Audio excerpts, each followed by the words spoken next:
We're gonna get the meeting going. Now, Pledge of Allegiance, please.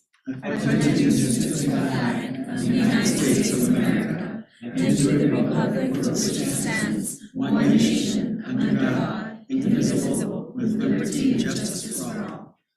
I salute the flag of the state of New Mexico and see a symbol of perfect friendships among united cultures. Wonderful. The meeting is called to order at 5:33 p.m. Mrs. Sandoval, roll call, please. Dr. Shambo.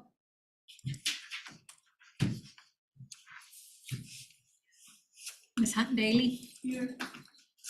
Mr. Jaramillo. Here. Mr. Ortiz.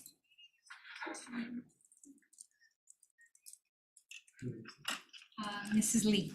Present. We do indeed have a quorum, and I received a message that we will be having another board member joining us shortly. Yes. So for now, we will move on to adoption of the agenda. Are there any changes to the agenda? And if so, what may they be?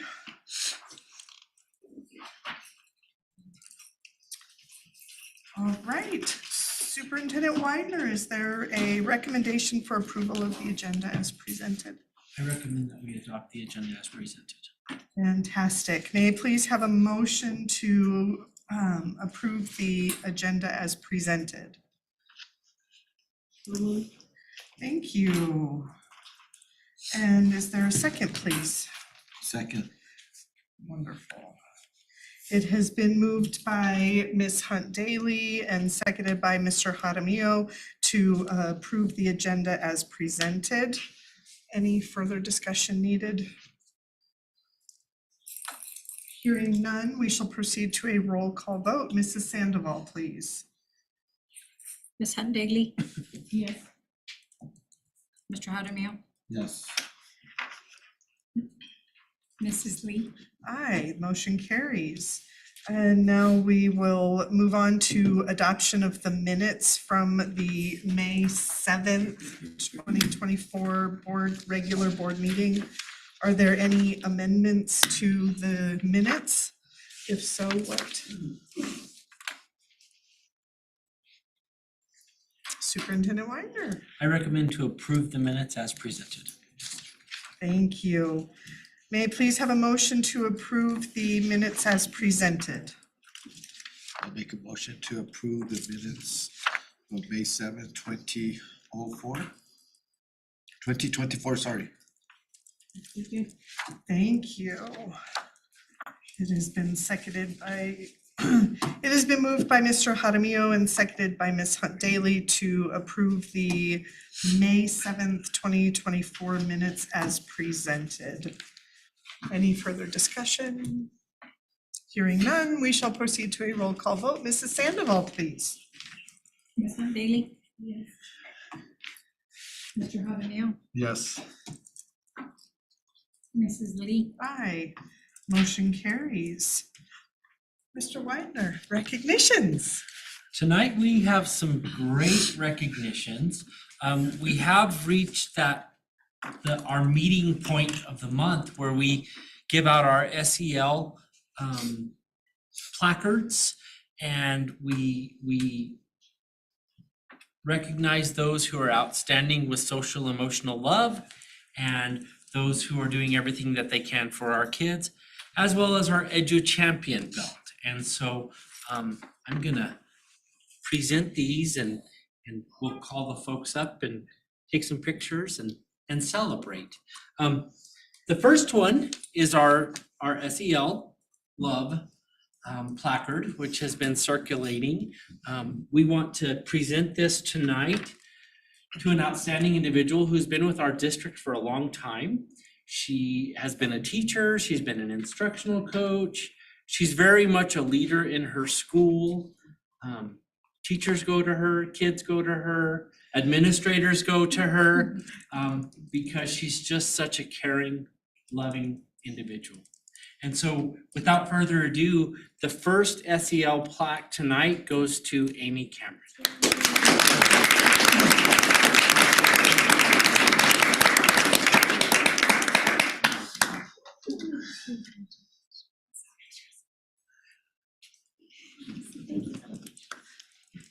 Congratulations and thank you. Our second plaque goes to an outstanding individual who works here in the district office.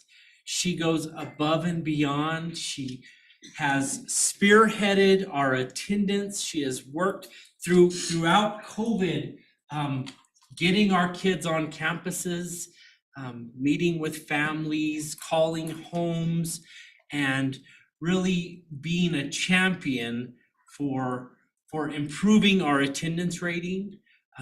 She's a leader with our Synergy program, our Synergy rollout, and has recently taken on the task of leading Synergy, and just a wonderful person to work with and a wonderful champion for all of our 11 campuses. Tonight, we want to present the SEL Love plaque to Trish Garcia.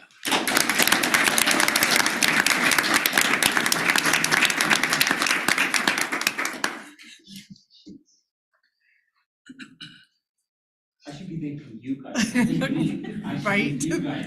Thank you. Congratulations.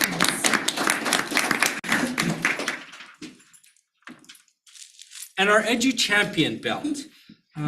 We want to recognize, it's been a year since we partnered with SFE for our food services.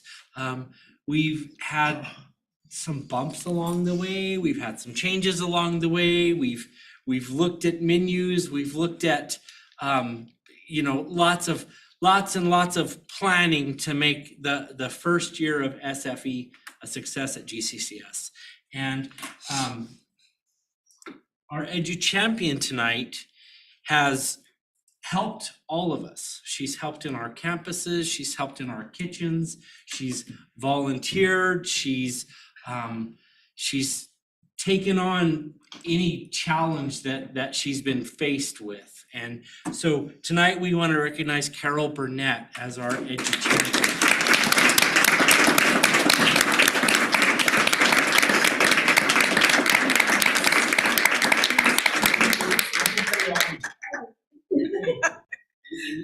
You have to wear it all once, Carol.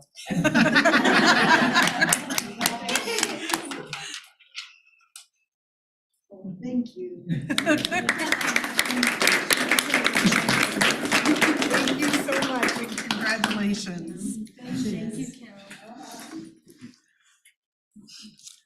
Keep going? Yes, please. All right. A few months ago, you as a board were given the opportunity to award NMSB NMSBA Excellence in Student Achievement Awards. And annually, they normally let us do 3 per district, and we had 3 submissions. And so do you want me to read the letters? Well, I would love for you Yeah. to share with us. Okay, so this is from Principal Gary Miller, who is the principal at Blue Water Elementary. I'm writing to express my deepest gratitude and appreciation for the outstanding work Jana Aragon does as an elementary teacher at Blue Water Elementary School. Throughout the academic year, I have observed the remarkable dedication, passion, and expertise she brings to the classroom. Her commitment to nurturing a love for learning for all students is truly inspiring. She creates a supportive and inclusive environment where every student feels valued and empowered to reach their full potential. Jana Aragon, using innovative teaching methods, creative lesson plans, and unwavering patience, has made a profound impact on the lives of students. Beyond imparting knowledge, she instills important values such as kindness, respect, and perseverance, which will all serve students well beyond their elementary years. Moreover, her willingness to go above and beyond to support her students both academically and emotionally sets her apart as a truly exceptional educator. Whether it's staying late to provide extra help, lending a listening ear, or offering words of encouragement. Her genuine care and concern for her students' well-being shines through in everything that she does. I am immensely grateful for the positive influence she has on all children's education and personal development. Her dedication to excellence sets a high standard for all educators everywhere, and I feel incredibly fortunate that all children have the opportunity to learn and grow under her guidance. In summary, I believe that Jenna Aragon deserves the recognition of being honored with the New Mexico School Board Association Award. Sincerely, Gary Murphy.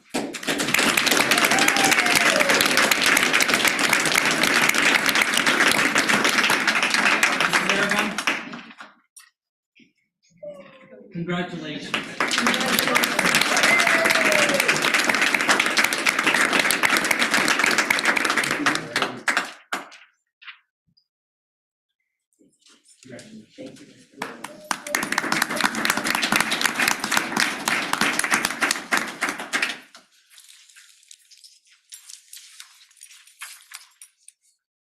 I have another letter to read from Principal Miller, who is also the principal at San Rafael Elementary School.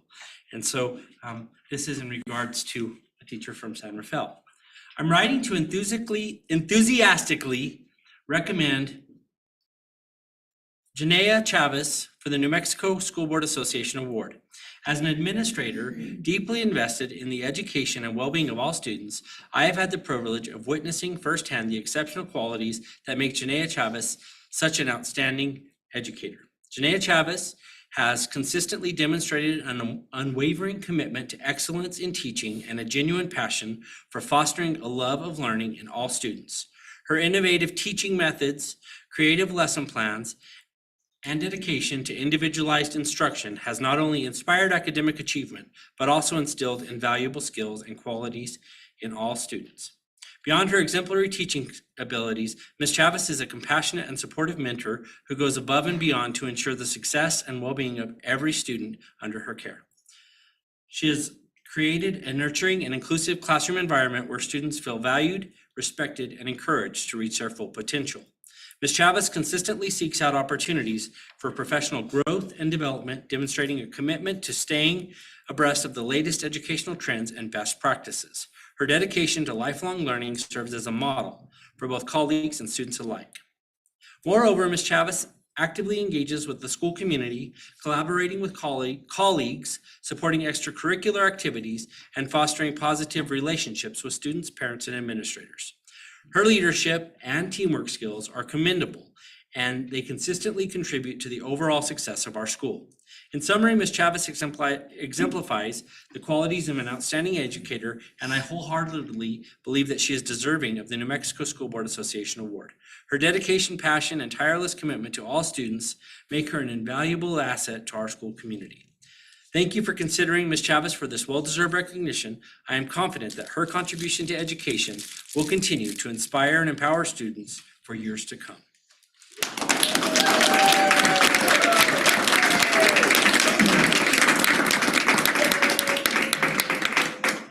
Congratulations.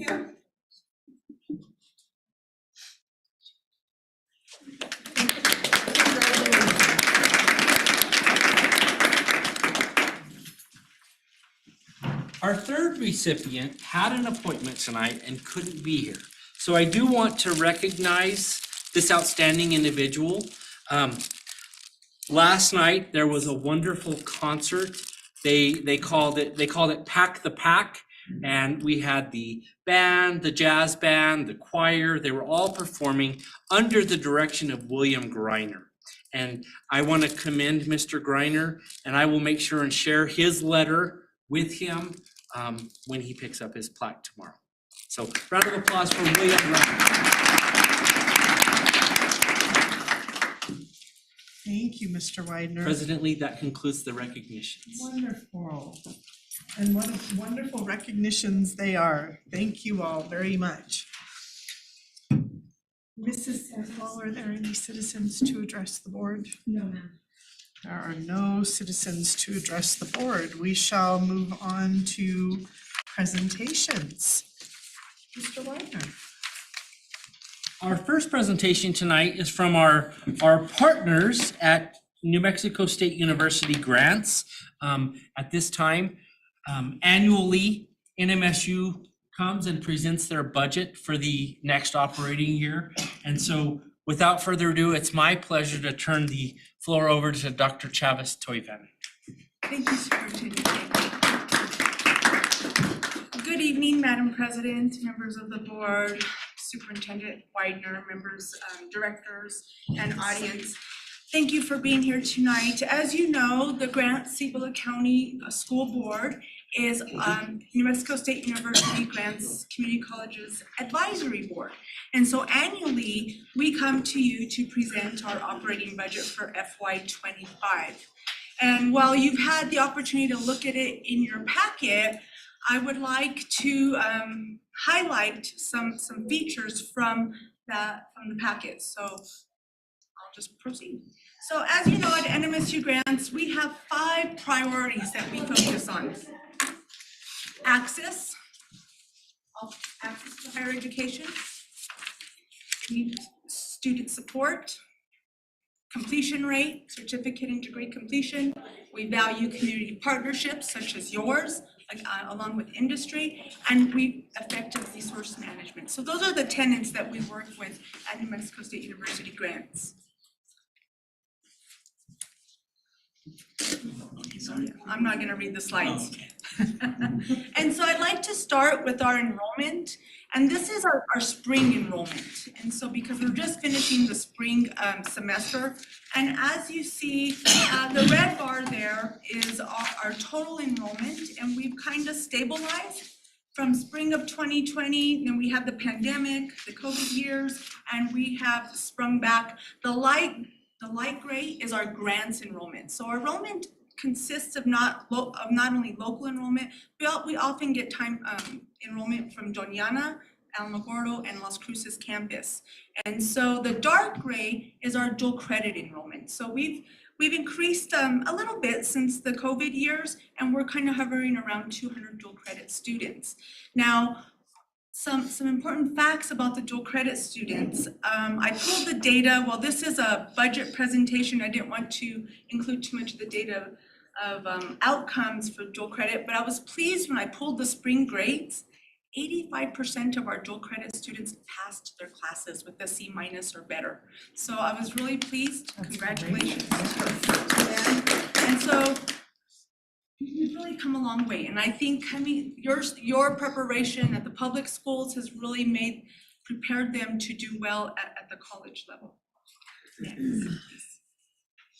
Our awards and certificates, this is why we're here, because we want to graduate students. And so this for fiscal year 24, we had 100 degrees awarded last week at graduation.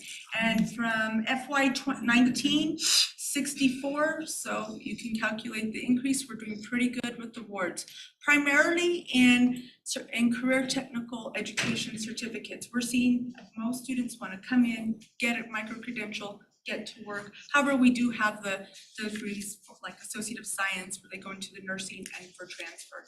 So we did award 100 degrees this last spring, fiscal years. Coming out of the legislative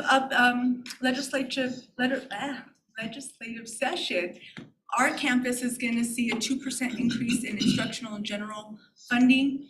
The compensation, just as yours, 3%. We do have some junior bill or grow money coming to our campus starting the 1st of July, and it's primarily to support workforce and career technical education. That is, we are investing in those programs. In addition, we have on per capita outlay that was approved that goes to the voters in November, $3 million for Martinez Hall. And that will be to renovate the interior of Martinez Hall, primarily to repurpose space to grow programs in workforce training and career technical education.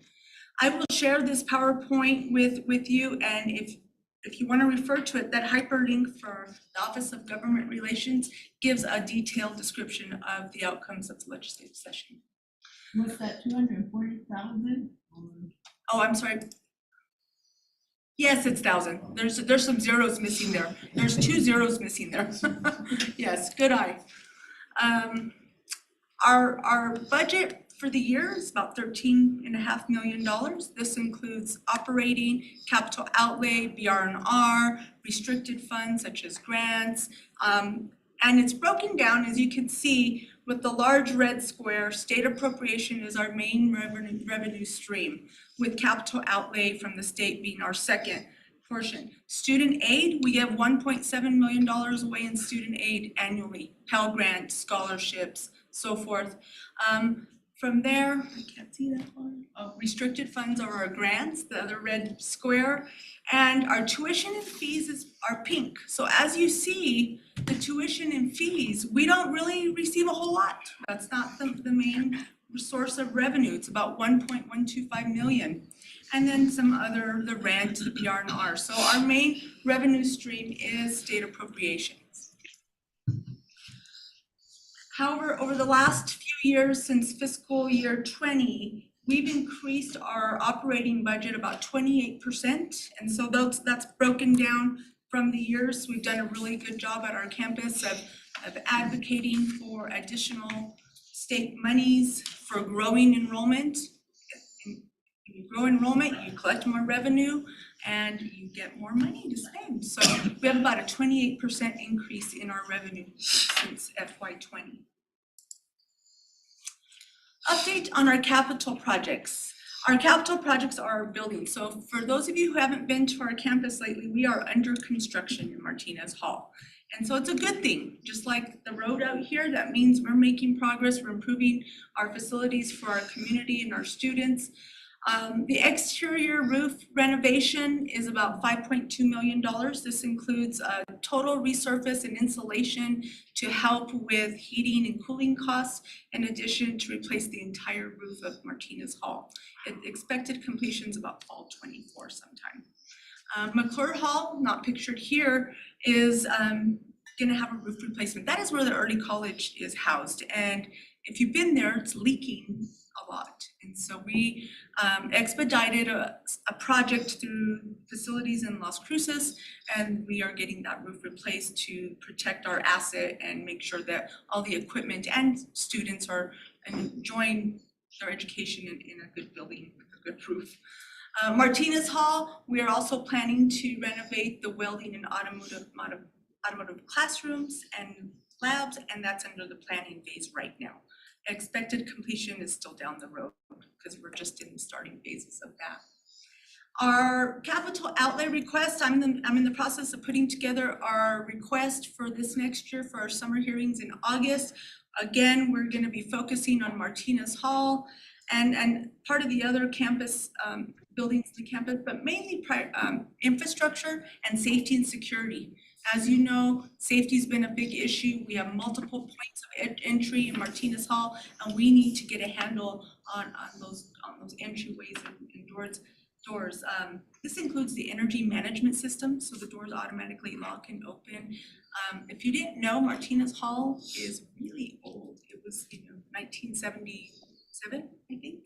And so it's really never had any upgrades. So we're really fortunate to be able to take advantage of our capital outlay funds to do this for Martinez Hall.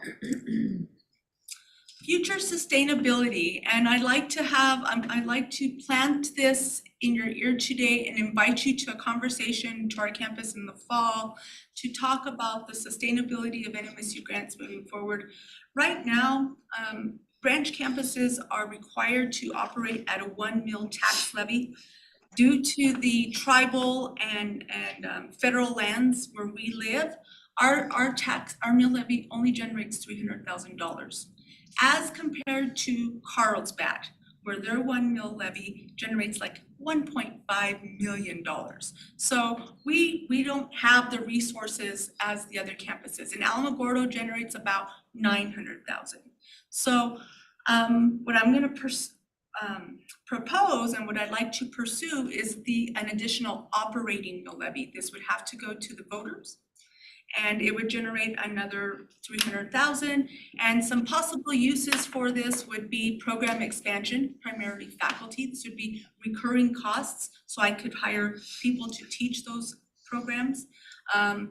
It would be improved security. We do not have a security officer. We rely on Grants PD, who have been very good, but it'd be nice to have our own security, internships for students, but the additional 300,000 guaranteed operating is what I'm gonna be looking for in the near future. And so I'd like to open that discussion in the fall with the board and Superintendent Widener. There's my contact information. I know you've had a chance to read our budget packet that we submitted, but are there any questions today? Board members, are there any questions for Dr. Toivanen? When do you plan on putting that on the voters, the next fall or now in Well, November? That's something that I'd like to coordinate with the district, because what I don't want to happen is for us to compete.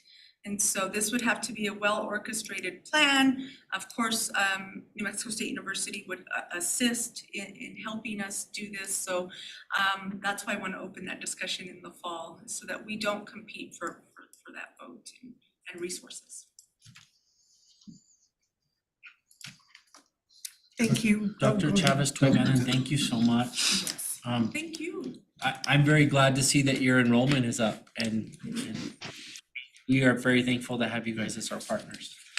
As are we. And I'd like to introduce my VP for Student Success, Patrick Freeman. He's here. If you have any concerns about, student services and enrollment, he can answer questions. But I would like to thank each and every one of you. I think the partnership between the college and the district is fantastic. It's nice to know I can call over here and get support and and everything that we do over there. So thank you so much. Thank you very much, Dr. Toivanen. We appreciate you filling us in on everything tonight. Well, thank you for the opportunity. Have Thank a you. good afternoon.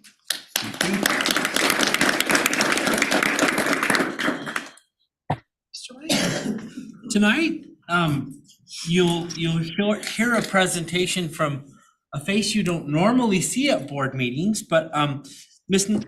Nicole Chavez is our nursing person. She works with our school health here at Grand Cibola County Schools.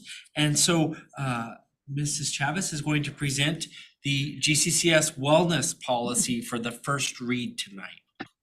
Thank you. So good evening, my name is Nicole Chavez and I'm the health service coordinator for our district. I'm here today to present the district's wellness policy, and I believe you all got a copy of it, so I hope you had a chance to review the information that's in it.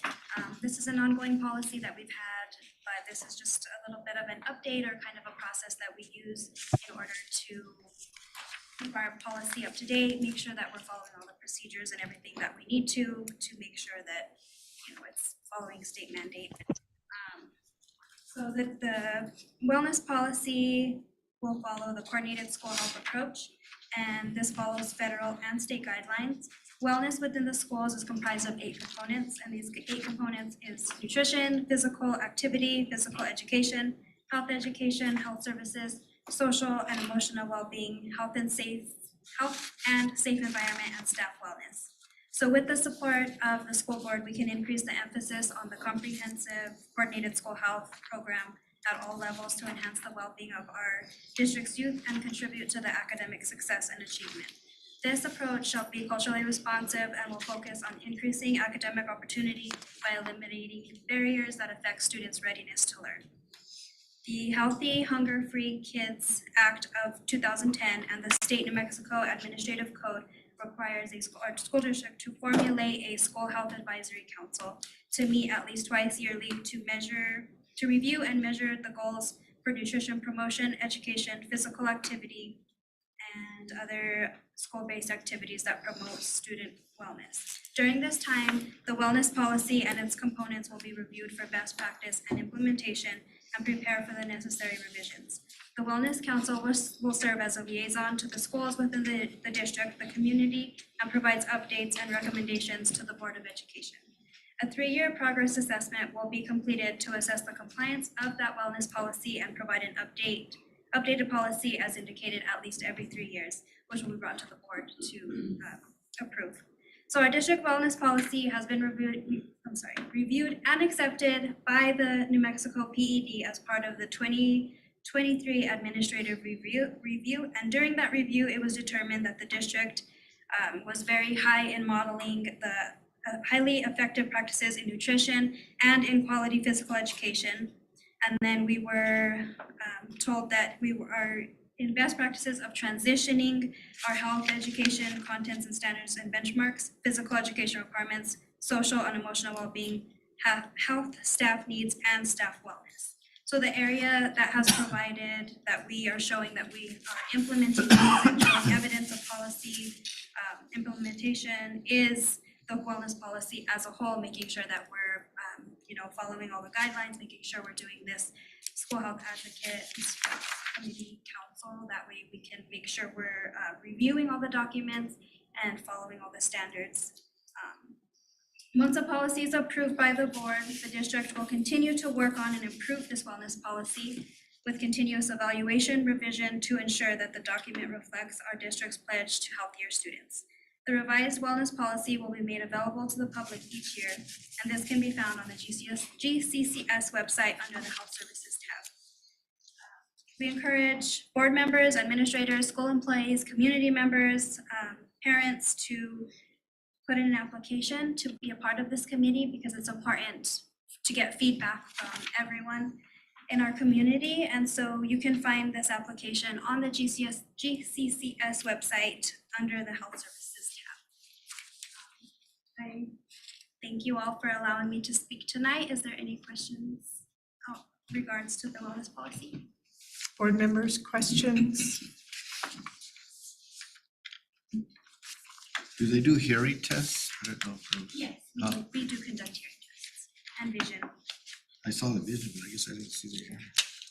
And the wellness policy also goes over, it goes into detail, of course, for all the different things that we're doing within the district to hit all of our marks. Do you have connections or work with the different wellness programs for each time and At this time, I don't believe that we have, I'm still going through the documents from the past to see what they've, done in the past. I'm fairly new, so I'm still digging through things and making sure that we are hitting all of our marks and reaching out to those individuals that need to be involved in the process.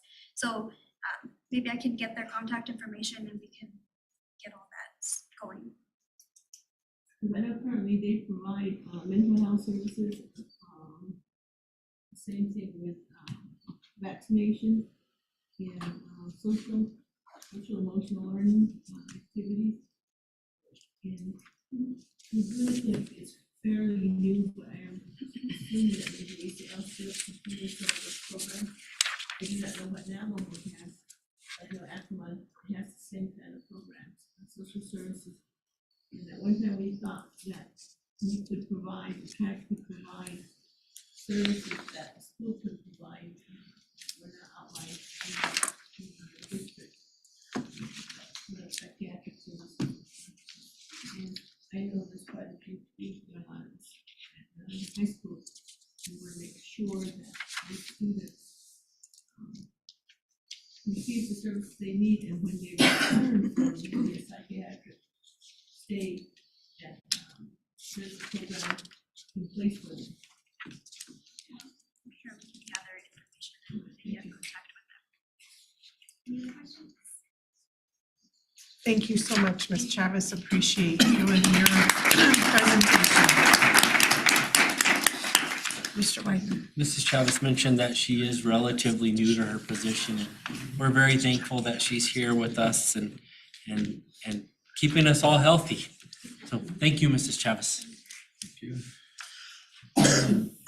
Next, at our last board meeting, we talked about budgets. We were looking at our budget and getting it approved. It's also the time of year where we have to do all of our federal applications for all of our title programs, our federal funds, our Carl Perkins funds. And so I asked Mrs. Jacqueline Jones if she would come tonight and present an update on our applications and what we have submitted as far as our federal programs. So, Mrs. Jones. Morning, Madam President, board members, superintendent. I was just going to give you just a quick update of what has been submitted thus far and what will still need to be submitted, because there are some that will still be due in June. And then we'll talk about, you do have a handout in your packet for a Title III application. We'll talk about that one a little more in depth. So to date, the applications that have been submitted, Impact Aid was submitted on 1/29/24. I'm sorry, yes, 1/29/24. We are awaiting the final award amount. They will do those calculations and get back with us on that. It's based on the number of students that we have. Perkins redistribution, there was some money that Perkins sent out to see if anybody wanted redistribution. And so we applied for some Perkins redistribution in the amount of $15,730. Ms. Jones, may I Yes. interrupt you for a moment? Dr. Archambault says that he can't hear the speakers at all. Who do we have? I'm so sorry to interrupt. You're fine. You're gonna go check.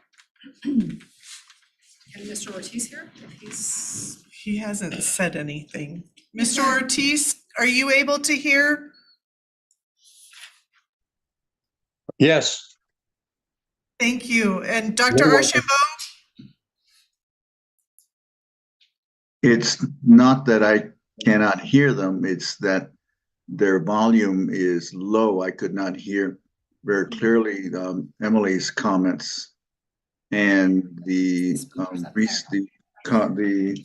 report just given was not as loud as it should be. So either they speak up a little bit louder or We can do that, sir. Thank you for letting us know that there was a problem with that. it's just kind of low, that's all. Thank okay, you. can you hear me now? Yes, I can, thank you. Okay, we'll continue. So, Mrs. Jones. you're welcome. We did apply for Perkins redistribution, the amount of $15,730. That one was due April 26th. We submitted April 25th and we were awarded that amount. Our plan is to use those funds to order tanks for our welding programs, the welding gas tanks, because right now we pay quite a lot in monthly rental fees. The gases themselves are not necessarily expensive, but the monthly rental fees add up. So that's what we plan to use those redistribution funds for. The IEA grant, which is the Indian Education Act grant, it was due May 6th. It was submitted May 6th. We received $179,638. Those funds are used to fund the Acoma Caris and the Laguna Caris language programs at both Grants High School and Laguna Acoma High School. Perkins was due May 10th. It was submitted May 9th. Perkins was $76,800 this year, and that is to further our CTE programs. Along with Perkins was the Next Gen grant, which was $153,356. It was due May 10th, also submitted May 9th, and it also goes toward our CTE programs of study at both Grants High School, Laguna Acoma High School, and then we've added some middle school elements to that to get those students who are on track for CTE programs on track a little earlier, so they don't waste that time. The RLIS, which is the Rural and Low Income Schools Grant, it's Title V, Part B, was due May 10th. It was submitted April 22nd, thanks to Dr. Martin. And it is $93,385. We use those funds to pay for the rural stipends for teachers who teach at some of our further campuses, as well as to fund some of the hard to fill bonuses. Title VI was due May 10th, submitted May 9th for $347,789. Those funds are used to provide services that will help improve the attendance and academic performance of Native American students. It is also used to strengthen Native language and cultures in the schools. It's used to pay the benefits and salaries of the Title VI liaisons at each campus. The Title I Part A, which was due May 21st, it was submitted May 16th. It was $2,158,800. And those funds are used to operate school-wide programs that serve all children in the school in order to raise the achievement of the lowest achieving group of students. So those have all been submitted. Title III Part A is what you have in your packets. That one is $32,962. It is due today, which is why we're discussing it. This one, we want to go into a little further discussion on that one. This fund is used to ensure that English language learners and immigrant students attain English proficiency and attain expected grade level standards. We traditionally in our district have used this fund to bring in SIOP, the sheltered instruction observational protocol training to train new or newer teachers in how to deliver that instruction effectively to help those English language learners get that. So if you'll notice in your packet, the application is in there, the amount of that is in there.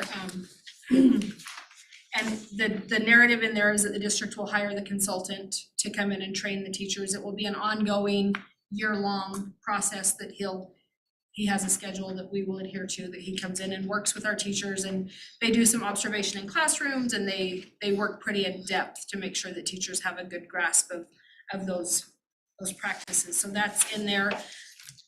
And then you'll see the documents that have been uploaded. So then the others that still need to be submitted will be Title II Part A, which will be due sometime in June. That one will probably be about $250,000 around there, and that's used to increase the academic achievement of students by helping schools and districts improve teacher and principal quality. So some professional development type things. And then Title IV, that amount has not yet been released, and it's also due in June. And that fund will be used to for student support and academic enrichment, for like well-rounded education, safe and healthy students, and effective use of technology. And that is all I have for you at this time. Any questions? Board members? Ms. Jones, I noticed notification already. The tribal consultation for both Acoma, Navajo Nation, for both Laguna, and have an attachment, but I don't think the attachment up. That's just a list of the attachments. Those have been uploaded to the portal already. Those have been uploaded to the grant portal, so that's just the list of the attachments that we have already submitted. And did we manage to secure signatures? We did get signatures from the Pueblo of Laguna and from the Navajo Nation. For the Acoma, there's a box on the tribal consultation form where we can check that we made a good faith effort to do that. And so I have checked that we made a good faith effort to get that form signed. And I've uploaded all of the documentation and emails that go along with that. So it has been submitted. Was there any reason why they were not? I'm sure that they have a reason, but they have not disclosed that reason to us. Madam President, I can't hear Emily. Oh, Emily? Sorry. Dr. Guy, I was asking him why, if we had any trouble securing signatures from the different tribes. And she mentioned that Laguna has signed, Navajo has signed. The only one that has not signed is Acoma. And so I was inquiring as to what the reasons were behind that. And did we give them the opportunity, you all meet together to discuss it? We met with them for 4 hours to do a tribal consultation in the fall. So we met with them and we provided all of the data that Dr. Martin had put together regarding specific Acoma students and how they were performing. So we spent the entire executive team, and Mr. Widener spent about 4 hours with them in the fall and presented all of that data. I guess maybe what I'm hearing from them is that, as always, it's been like that since I've been on the board, that we're not supplying all information, necessary information, and I inquired like what did they mean that we're hiding statistics and information as far as the schools and the success rates of our different tribal students. And as well, I told all public information, you can, when you go to the district, you can find that information there, and to be sure you will call and they'll have that ready for you. But that's the most I can say. I wasn't aware that the Laguna had signed, because they also told me that they hadn't signed. No, Governor Herrera signed. So And Mr. Widener reached out to First Lieutenant Governor Wendell and told him that we would love to talk to them about their concerns, and we have not heard specifically what their concerns were that they wanted to address. I think maybe we might schedule a meeting with the two representatives from the west side so that we can actually find some kind of a form or agreement, Dr. Guy. So since you're the representative for Acoma, we might sit down and see what's going on.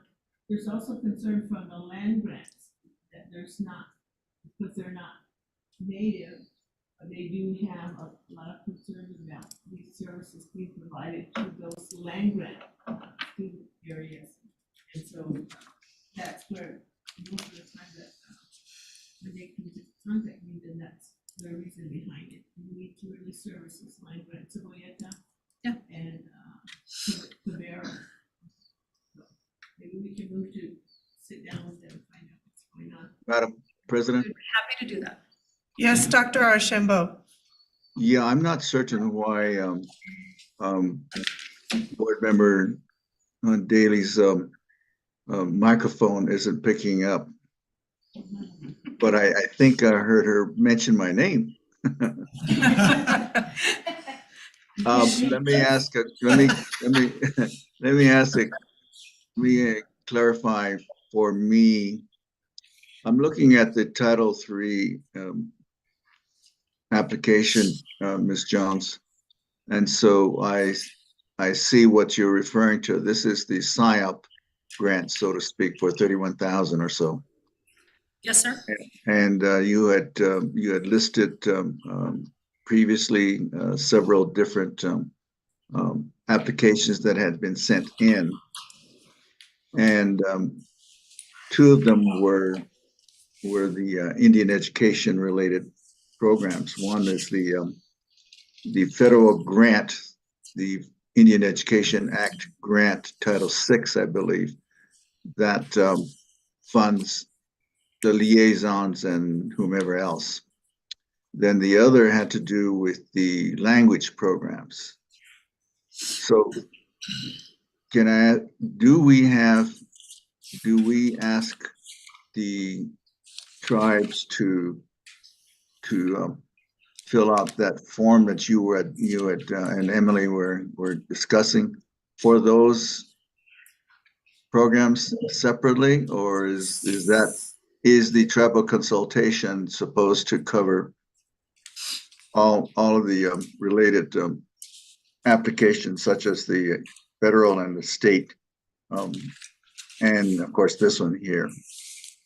So they all kind of have different requirements. The Title VI form that had to be submitted was a specific form it was specific to the IPAC committee. We had to list the date for the public hearing, we had to put the minutes in from the public hearing, and it had to have a signature from an IPAC committee chairperson or designee to sign off on that, and that was done and submitted. Those signatures were done and that was submitted. For the IEA grant, there is a separate form from the government, the tribal governments that are sent in. So we had the separate form signed and it was submitted. The affirmation of tribal consultation is submitted specifically with Title III, which is the one that is the copies that you have in your packet. So there is tribal input on all of them, but it's not the same form. Oh, was there a form for the IEA language program application? Yes, sir, there was. Did all three tribes sign off for that? Laguna signed and Navajo signed. And Acoma, yes. I'm sorry, Laguna and Acoma both signed. For the language programs? Yes, sir. But not for the Title III? Title III, no. Title III, Acoma, Acoma did not sign the affirmation of tribal consultation. So on that form, there's a place for us to mark that we made a good faith effort. And so we marked that and submitted with it all of the data that we shared with them when we sat out there with them in the fall. Okay. My observation, Madam President, is that if they signed the larger grant for the language, then there must be a little confusion on the part of what this one is. I'm not certain. It could be sequencing, scheduling of when these things were to occur. But if they had signed the language app for the Keres and the Navajo language programs, then it would be curious as to why they would not sign on this one. So it may be something that needs to be cleared up, and if there's any need for me to help in doing that, I'd be more than happy to do that, Madam President. Thank you, Dr. Archambeau. I did have a wonderful opportunity at the Laguna Acoma High School graduation to meet several of the Acoma tribal leaders and had a wonderful conversation as we were all getting our corsages and boutonnieres. And it seems as though one of the sticking points that they are sharing with me is that a lot of their families are not signing those FERPA forms. And not signing those, I have learned, kind of ties the hands for the district, because it means the district cannot provide that specific information. And so in the conversations that I had with all of those wonderful tribal leaders, they all were very interested to learn that their tribe, the Yakima tribe, those families could learn that signing that provides the tribal leaders the information that is necessary that they're wanting in order to help us have them sign the Title III and other grants and applications. And that was the feedback, sir, that I received when I got to meet with them, obviously informally and in a wonderful situation where we were getting ready to walk the kids through their diplomas. So that's the feedback, sir. Madam President, Mr. Weiner, in the past, there was an MOU that addresses some of those issues. And so we may need to go back and check to see the status of those memorandums of agreement. And if I recollect, those specific matters of signing by parents for information on the students was one of the critical elements of that. So I would suggest that we bring that issue up before the district, and figure out what it is that we need to do to address that, so that in the coming school year, we'll know at the beginning of the school year what information we're providing to the parents that would help them support what their tribes are doing and what we are doing. And that probably involves a lot of the attendance discipline kind of issues where there's conferencing. So you may need to go back through the records. I believe there might be some of some information in the previous board packets back, I'm not sure when, but I'd suggest you looking at that, Mr. Weiner. Thank you, Madam President. Thank you, sir. Appreciate that. Dr. Guy, I did mention to Mr. Weiner that we need to sit down with some of the representatives from each tribe, as well as land grants, so that we can surface the needs and the areas that they may have concern. And you're right about those MOUs. We have not done that since when I first came on the board, at least a couple of years, we concentrated on getting those reviewed and signed. We haven't done that lately. Now that I think of it, I'm glad you brought that up. We have not implemented the re-signing of those MOUs. And that's something that the board and the superintendent and directors can certainly look into. So we'll do that, Dr. Guy. Thank you. I thought you could read it. Thank you. Is there anything further for Mrs. Jones? Thank you very much, Mrs. Jones. Appreciate your information and an excellent presentation. Dr. Archambault, I did want to let you know that I got the pleasure of sitting with the Yakima governor at the Grants High School graduation. And he and I were also talking. He's very willing to partner with us. And so we'll all work on setting us up some meetings, and I'll make sure that you're there with us, Dr. Archambault. Thank you. Mr. Wagner. At this time, Dr. Martin is going to talk. He's going to talk about I can do it myself. he's gonna talk about the 80-20 Edu STEAM program, which we are hoping to implement as part of our USTA program. And so, Dr. Martin, will you present 80-20 STEAM program? Yes, good evening, Madam President, members of the board, Superintendent Widener. So the good news is this summer, the district has funds because of excess USTA funds. This year, we received a huge amount of USTA funds for us to spend on after-school programs, but not all of those funds were actually spent. And so we have extra funds to spend over the summer. And we actually allowed school sites to propose what they want to do for their kids over the course of the summer until at least June 21st, so that the business office has enough time to close budgets and pay everyone out.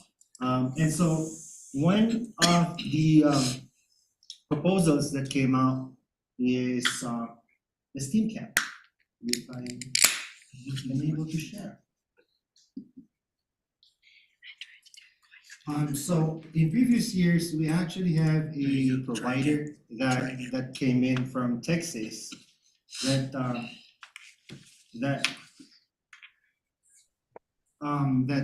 did a STEAM camp for us: science, technology, engineering, arts, and math. So they have robotics, drones, engineering, arts, and more that they do organize themselves. And in the previous years and in previous events that they've done for the district, we had great feedback coming from students and families. So we have Laguna Los Alamitos Middle School. This was spearheaded by Los Alamitos Middle School actually, and then Laguna Acoma Middle School and 5 of our elementary schools decided to actually collaborate with them and allow their students to join in because it's for grades K through 8.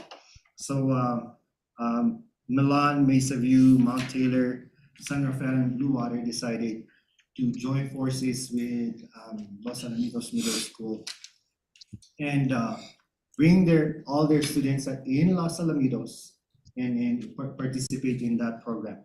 I'm happy to report that we sent out a survey. This particular flyer has been posted on the website, in school sites, and in every avenues where parents can see them. And there is a QR code that they can scan for them to be able to register their students. And we got approximately 250 students signed up by their parents. And so that's what we're here to present and later on ask approval for, because the amount involved will be over $60,000, which needs board approval. If I may also present the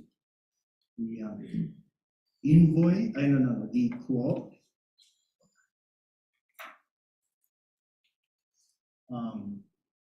So you may have an idea of what services they'll be rendering our kids. So we actually, so the company again is 80-20 Education.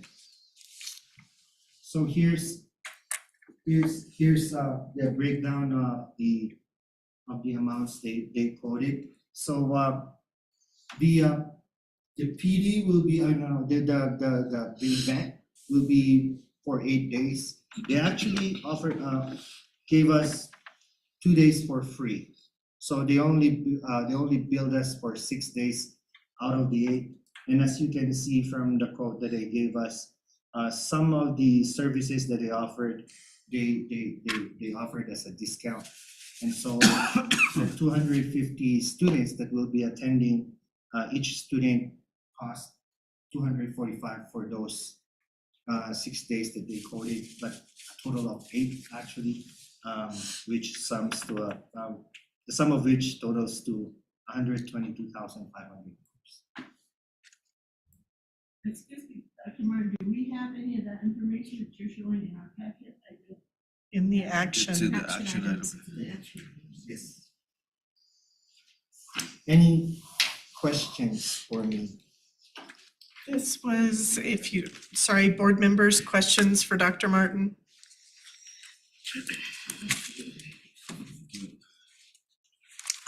So you were indicating to us that we already had budgeted for this and this was coming out of USTA.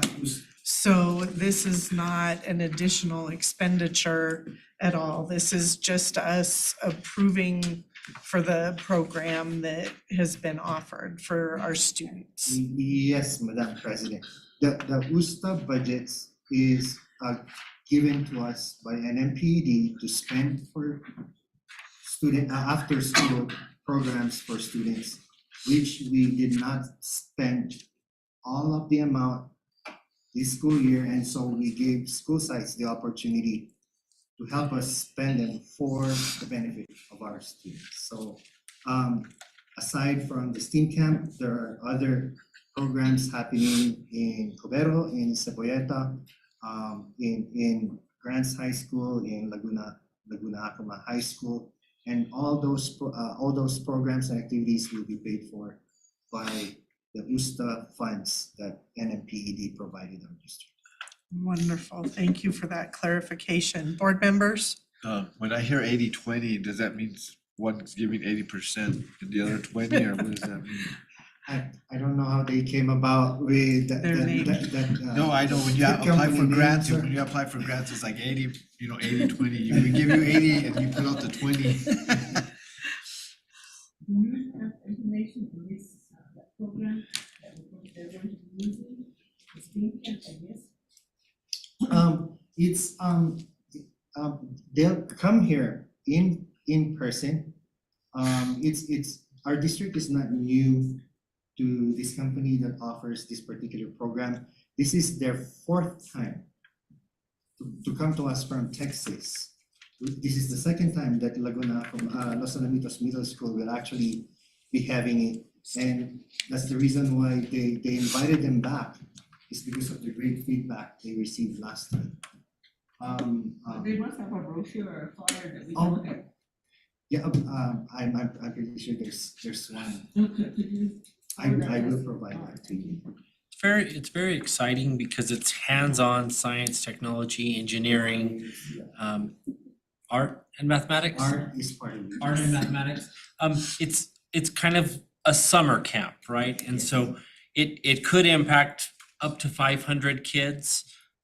We're hoping that families send their children and we're excited. It's all hands-on.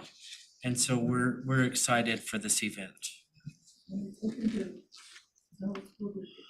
Yes, Okay. KA. Busing them in. And we're also providing transportation for it Wonderful. with the use of funds, because we do have an excess of that, so we'll be running, just like we did for after-school programs, we'll be running the same bus routes for this summer school program. The exception of we're bringing in kids from Blue Water to Los Alamitos for this program in San Rafael. And I think as well as Laguna, some of those mid-school kids are gonna go to the Acoma bus stops to get picked up there to be brought into town, so. Excellent. For those of you that are wondering, USTA stands for out of school time and activities, right? Correct. And Madam President, in addition to the transportation, food will also be provided for during that. Well, it's provided anyways through the summer lunch program, but it's gonna benefit our summer lunch program for next year because our numbers for this year are gonna be drastically higher than they normally are in the participation just with this one site. Great. So it's gonna help our summer lunch program for the future as well, so. Thank you very much. Madam Board member- President, Yes, Dr. Archambault. Mr. Martin, would you put that proposal back up on the screen, please?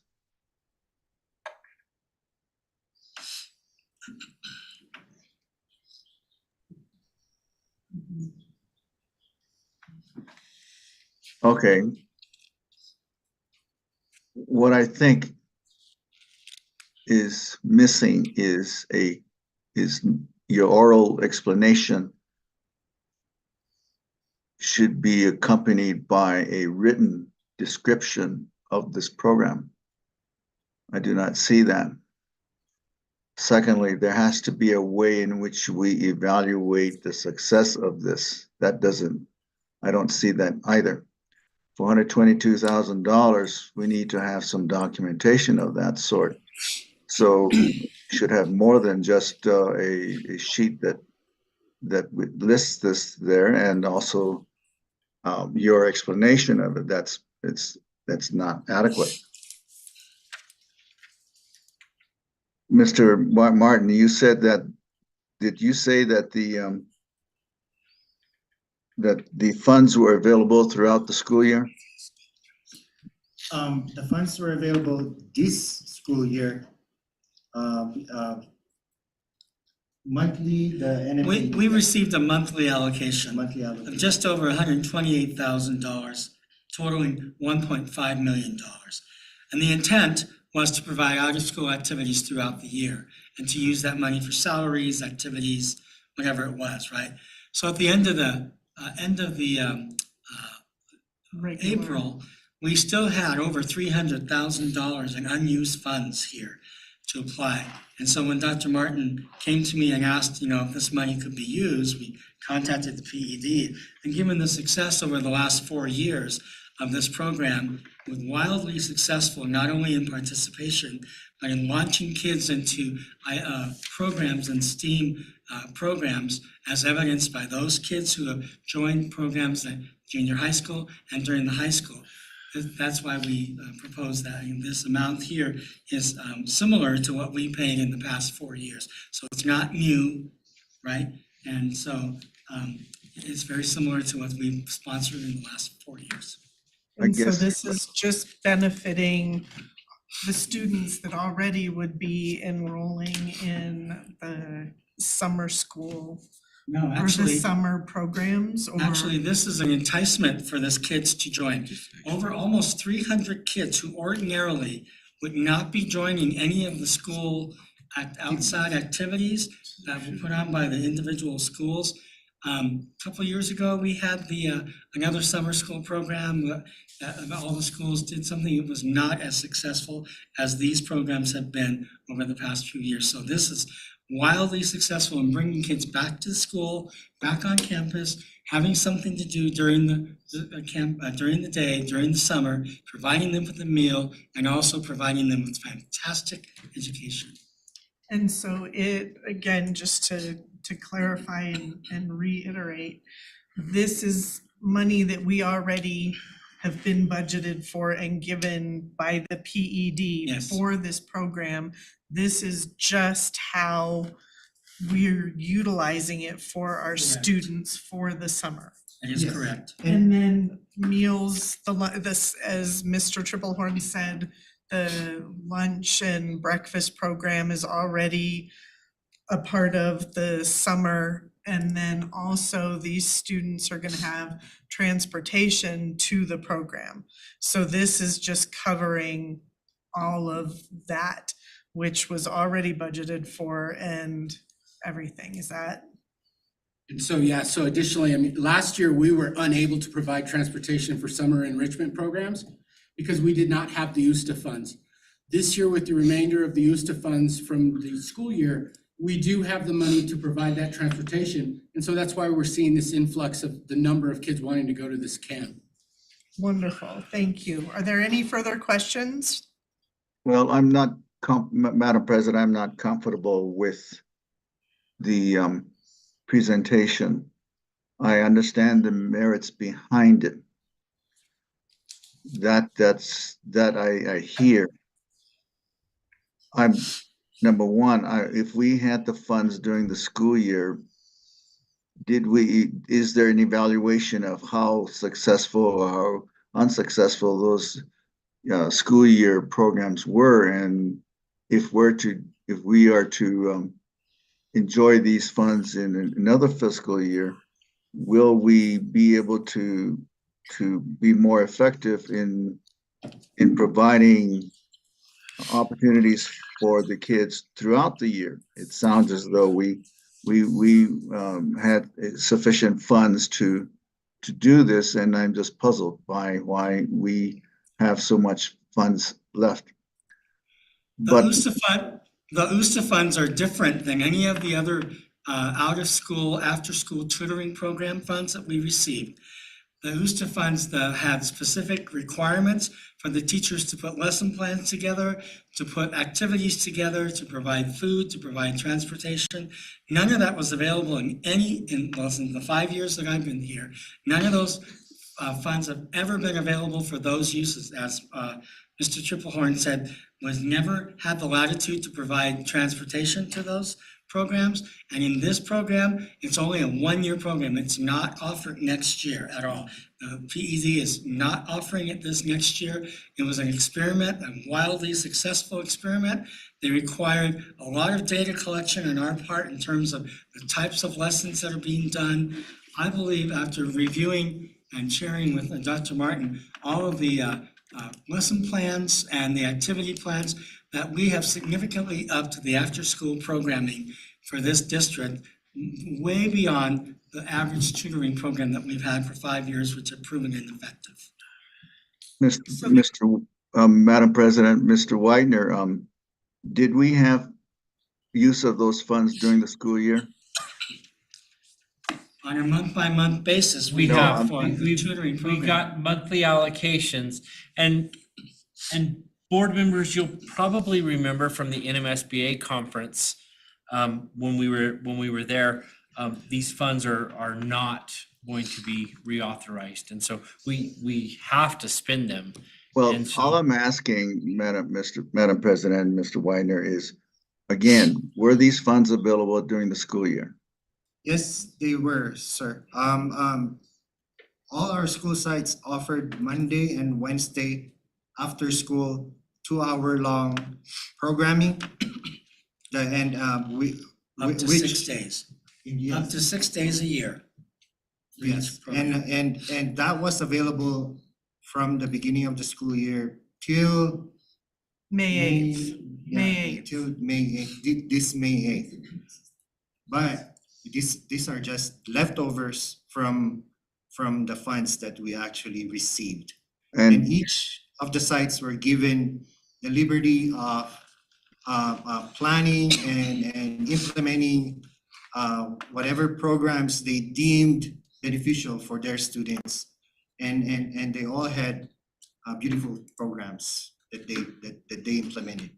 do you have a report on how effective those programs are, a written report? None at this time, sir, but we gladly give. Our graduation rates are up. No, no, just- no. And so we If can you're- if you're definitely get- see. If you're getting money like this, and if we feel it's worthwhile, then there should be a report from each school that informs the district office that it was effective, so that you can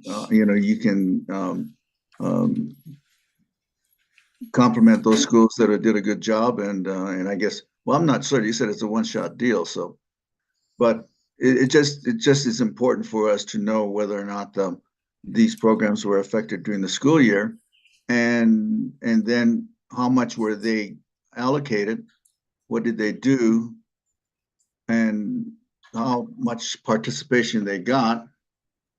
That, I think, is just a normal thing that has to happen.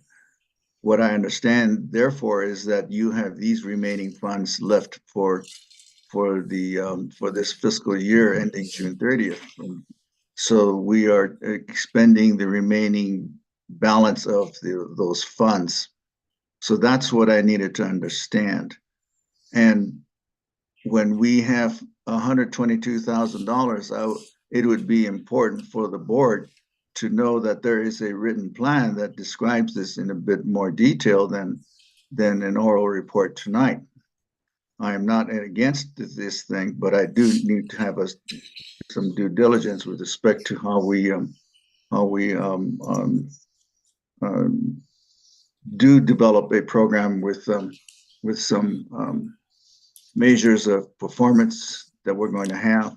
So even if we don't get the funds in the future, we will have some documentation that's saying something similar to this could probably be of value in the subsequent years.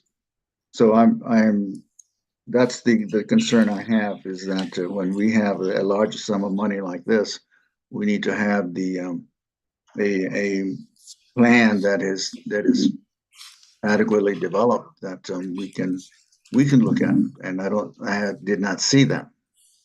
And so it took a lot of explanation from all of you, but I don't think it's unreasonable for the board to be seeking fuller documentation of what we're doing.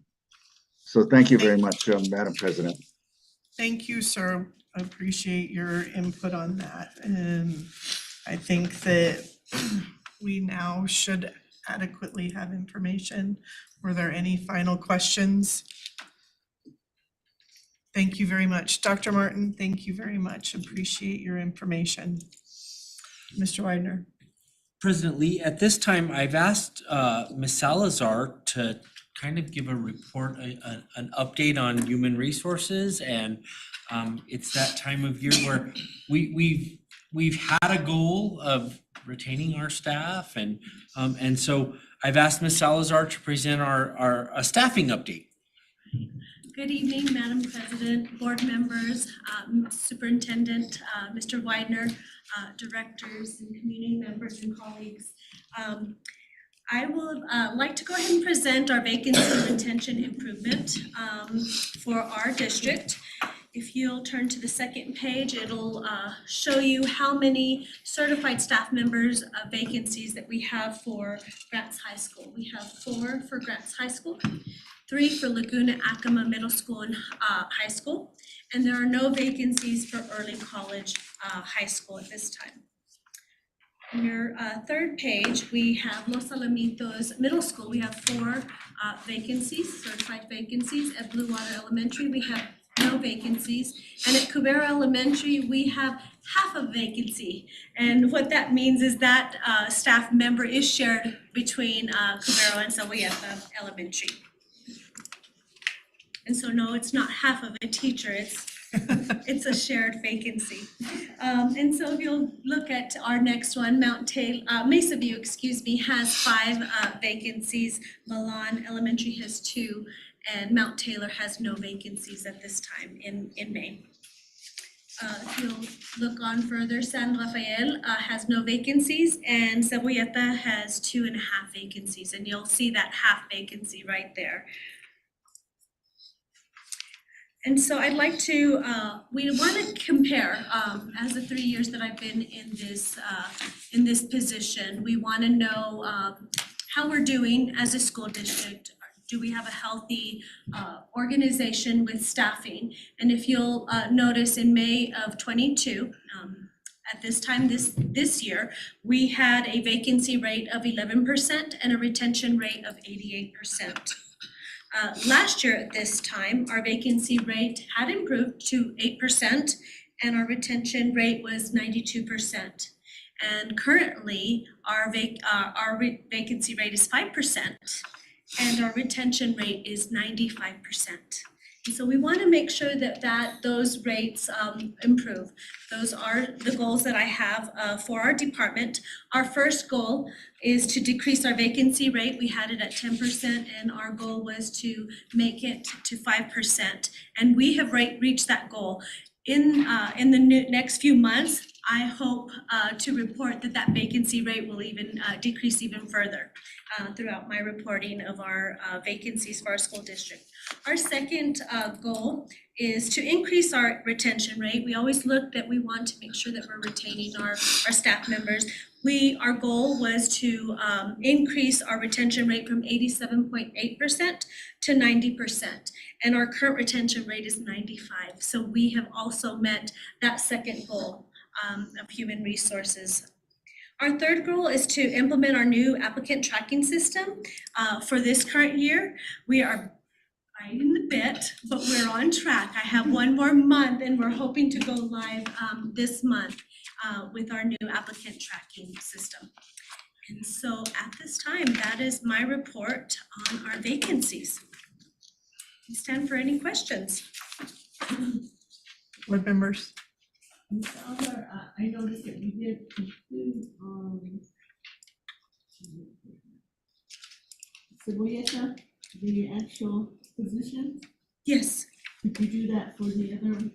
I did not, but I can. And that's when I go more in depth, Miss Emily Hunt Daly. I'll go ahead and go further in depth as far as positions that are vacant. At this time, and I should have taken that one out, our principals are making some internal transfers as they hire staff members. They're moving around some staff members, and so I should have taken that one out because there might be some movement within with the schools. Once they finalize those internal moves, then I can go ahead and give you a more accurate report. So you can honestly say that we have certified teachers teaching at all our schools, that we don't have permanent staff that have students in the classrooms and issuing grades. We all have licensure in every position. Correct. We are bound by law to employ all licensed certified staff. So yes, if they don't have the license, we do have a licensed substitute in those classrooms that are vacant. Okay, but that's not the certified. They are certified. Certified for substitute, but not a certified teacher. They, There's a difference between when you say a licensed substitute teacher, it's not a licensed certified teacher. And so that licensed substitute really shouldn't be in the position of having an actual class with students and providing grades for those students. Otherwise, you have to have a licensed teacher supervising that licensed substitute teacher so that we can assure the parents and parents that they are being monitored or they are being helped with lesson planning and that sort of thing. So just to make that clarification. I would like to correct that actually, because substitutes are licensed through NMPED and they have the qualifications in order to submit those lesson plans, to provide the instruction and to submit grades. So yes, when we look and I submit a license discrepancy report, if there's a vacancy and that sub is in there, PED recognizes that as a licensed personnel. So yes, ma'am. But still with that differentiation between a licensed certified teacher and a licensed substitute teacher. Right, our goal is always to have a licensed teacher into a classroom. That's one of our goals, and I always tell you every year I want to be able to report that we have 0 vacancies. And so yes, that's always our goal. But in the event that we're unable to find those personnel, that substitute meets those requirements by the state. So do you carry those permanent, what they call them, permanent substitutes from year to year as well? Depending on the situation. There are certain people that are going for certification, and we've had some individuals that have had that sub-license and they're trying to go into that certification and they're teaching that class. And we've had very good success at some of our campuses that we easily transitioned that substitute once they met those requirements as a full-time teacher. And so in those certain situations, yes, we would. Student, okay, go ahead. Can you provide us the number of permanent substitutes that you have in the school? I don't have that now, but I can. Yes, ma'am. And the reason I'm asking is I get a lot of inquiries from the community and saying that, you know, how can we have permanent sub-teaching classes? Why can't we find a licensed teacher, certified teacher? And so I can only go with what I've heard. Right. No, from what I've been told, we have all certified teachers in the classroom. Now I find out that's incorrect. We do have, in some classrooms, we do have licensed permanent substitutes. Right. Not licensed certified teachers. And they, especially the parents, they see the difference between the two. And so I think that's the reason why I question whether or not, because I tell them, no, we have all certified teachers, and then to find out I'm wrong. And so they come back on me and say, you lied to me, or you're wrong. There is a permanent substitute in this classroom, and she's teaching these kids, and she's grading them as well. Okay, I'll find out. I just needed to clarify. So you can provide me that. Of course. And other cases too that I didn't mention, Ms. Daly, sometimes we have our student teachers also. They are just needing that one semester of the requirements to be a fully certified teacher. And so sometimes in those events, they will also serve as a long-term sub for their student teaching portion, and then nicely transition as the teacher, which is stable for our students. We want one individual. We want to provide that stability for our students as well. And so there are some cases that also that we also have subs that fill our positions in that capacity as well. And so yes, I can give you that information. And those new teachers still have to have A a license. Yes, ma'am. Yes, ma'am. Correct. Yes, ma'am. Board members, any other questions for Ms. Salazar? Thank you very much, Ms. Salazar. Mr. Weiner. Thank you, Ms. Salazar. At this time, as part of your position as our HR director, I would like you to present the NMSBA policies that we received, and it'll be the first read, right? It'll be the first read, yes. Good evening again, Madam President, board members, Mr. Superintendent, directors, community members, and colleagues. As Mr. Weiner has mentioned, it's one of my responsibilities or job duties to present some policy service advisories. And so we do have a first read. We had 8 policy advisories that are dealing with some board policies. And so if you will, I hope you have your packet. It's pretty lengthy. There's 30 pages. I'm not going to read over all 30. And so if you'll look at page 2 of 30, and this is going to be on section 1 and 2 of SB 137. It indicates that the policy service determined that no new policies or amendments to existing master policies are made necessary by sections 1 and 2. And then if you'll move to section 3, the underlined portion, policy service has determined that section 3 does not require a change to the existing master policy. Then if you'll go to our next bullet of section 4, that last line, policy service provides a recommendation amendment to C-0100 CB. And then the next section, section 5 of SB 137, as it stands now, only B-10200 BBA is changing as a result of section 5 SB 137. And so I wanted to bring your attention to those changes. And then if you will go ahead and turn to, it's going to be 8 of 30, and this is your board powers and responsibilities. If you'll look, it is crossing out your 5th bullet.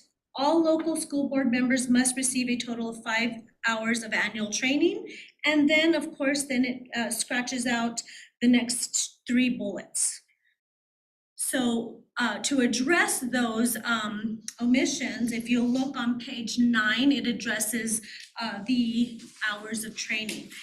So if you look on page 9, the underlined section, what it says is school board members in their first term shall complete at least 10 hours of mandatory training during their first year serving on the board in courses approved by the State Public Education Department.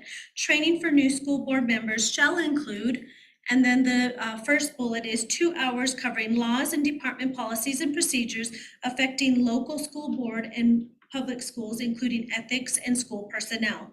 The second bullet includes at least 2 hours covering public school finance, budgeting, okay, help me with that word. Thank you, responsibilities of local school board. And then at least 2 hours covering legal concepts pertaining to local school boards and school districts, including the Open Meetings Act and the Inspection of Public Records Act. At least 2 hours of covering the effective governance practices and effective methods of supporting and supervising the local superintendent, and at least 2 hours covering student achievement and student support services. And then here is the mandatory training for all other school board members shall be approved by PED and shall include at least 5 hours per year, which shall cover laws and department policies and procedures affecting local school boards or public schools, including ethics and school personnel. The next bullet is public school finance, budgeting, Fiduciary. Thank you. My tongue's not working today. Responsibility of law, school boards and performance-based budgeting.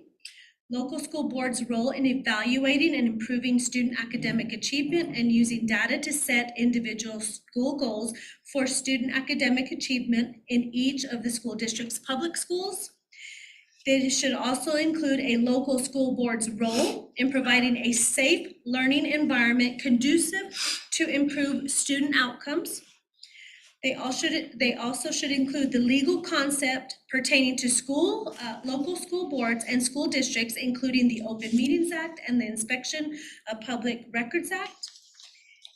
The effective governance practices and effective methods of supporting and supervising the local superintendent, and other matters deemed relevant by the department. And then, of course, it also includes, in order to be credited with attendance at these courses, each attendee must comply within written attendance procedures established by PED. And so we can move on to advisory 239. And what has been added is the last paragraph on page 12. Beginning July 1st, 2024, live audio and video webcasts of board meetings shall be accessible through the district website. The live webcast shall include a user interference that allows members to the public to submit written or verbal comments. The superintendent may develop regulations or procedures related to the public submission of writing or verbal comments through the webcast medium. At the least, the webcast shall begin as soon as practicable after the board chair has called the meeting to order, and shall terminate as soon as practicable after the meeting has adjourned. Recordings of the webcast shall be posted on the district's website within 1 week of the meeting's conclusion and shall be available for at least 3 years following the date of the meeting, unless the state records retention schedule provides otherwise. And of course, in regular meetings, the meetings are the first and third Tuesday of each calendar month, and that's designated as the regular board meeting date. And if you'll go to advisory 240, page 16 of 30, this is regarding our executive sessions and open meetings. The bullet, the fifth bullet, is an addition. It says bargaining strategy preliminary to collective bargaining negotiations between the board and a bargaining unit representing the employees of the district, and a collective bargaining sessions at which the board and the representatives of the collective bargaining unit are present, and meetings subject to the attorney-client privilege pertaining to threatened or pending litigation in which board is or may become participant. Advisory 241, if you look on page 18, they have added for notification of board meetings, they've added all meeting notifications shall include a link or shall otherwise provide information to enable the public to access the live audio and video webcast of the meeting. Advisory 242. If you look on page 20 of 30, on the fourth paragraph, the last sentence is included. Meeting notifications and agendas shall include a link or shall otherwise provide information to enable the public to access the live audio and video webcast of the meeting. Advisory 243. If you look on page 22, the addition of that last paragraph is a copy of any minutes approved at a meeting shall be posted on the district's website within 1 week of the meeting's conclusion and shall publicly be available for at least 3 years following the date of the meeting unless the state records retention schedule provides otherwise, and that's regarding your minutes. Advisory 244. On public participation at board meetings, if you'll look at page 26, the addition is beginning July 1st, 2024, live audio and video webcasts of local school board meetings shall be accessible through the district's website and shall include a user interface that allows members of the public to submit written or verbal comments. The superintendent may develop regulations or procedures related to the public submission of written or verbal comments throughout the webcast medium. Advisory 245, page 29 of 30. It's going to be the superintendent's contract portion. This is added, notwithstanding or foregoing, the board shall not, during any time between the date of a regular local election in which school board positions are on the ballot and 60 days after the convening of newly elected board or until 60 days after a majority of a local school board has been appointed, extend the superintendent's contract or terminate the superintendent without cause. And so those are the policy advisory first read. Thank you very much. Board members, any questions for Ms. Salazar? No, she's already sitting down. Any questions that I So are we notified of how many hours we have, or how do we know which ones we have to do? You or- have to contact NSBA. Okay. They'll send a report out. Yeah. To superintendent. And when they say advisory, does that mean we have to mandate it, or they're advising us to mandate it? It's a good question. With the advisory, it's pretty much with all districts that they are advising that these are additions due to any law changes or anything that's coming up in legislature. And so when they do these advisories, there's either law or law case that has been challenged. And so to cover the district legally, they advise that we change these policies. And the reason I ask is in previous years, we've had the same battle with local control of the school board and being always overseen by regulations passed down by TED, not just on personnel, but on curriculum. And we've been fighting the fight with TED, say that don't delegate to us what, how, and where, and why we're teaching our students in these areas, because they don't know the students. Our schools know our students. So it's an increasing fight every year, and we're still fighting the battle. And but I would say the percentage is now increased towards where more people are saying that we need more local control. People can oversee their district and make sure that the needs of all types of students are being met. Like I said before, it was very generalized. The student was a student, and they weren't recognized by gender, they were not recognized by ethnicity. And so, and that led up to the establishment of Equity Council. That wasn't mandated by TED, but was suggested. And so when you say suggested, TED assumes you're going to do it.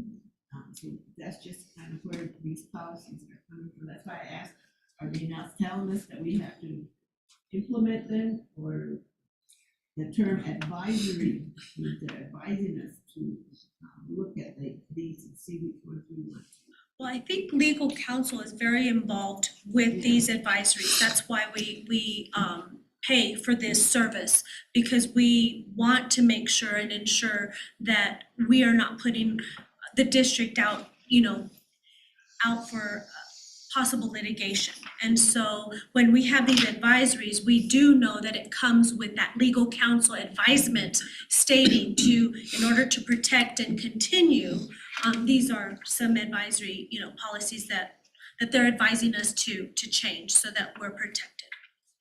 These are always offered at the conferences. Yes. 12 years of them, same thing over and over again.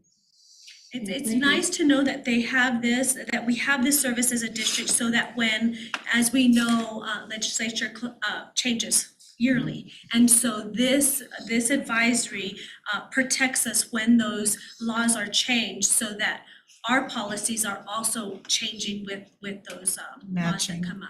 Matching the piece. Thank you, Ms. Salazar. Thank you. Appreciate that. Mr. Widener.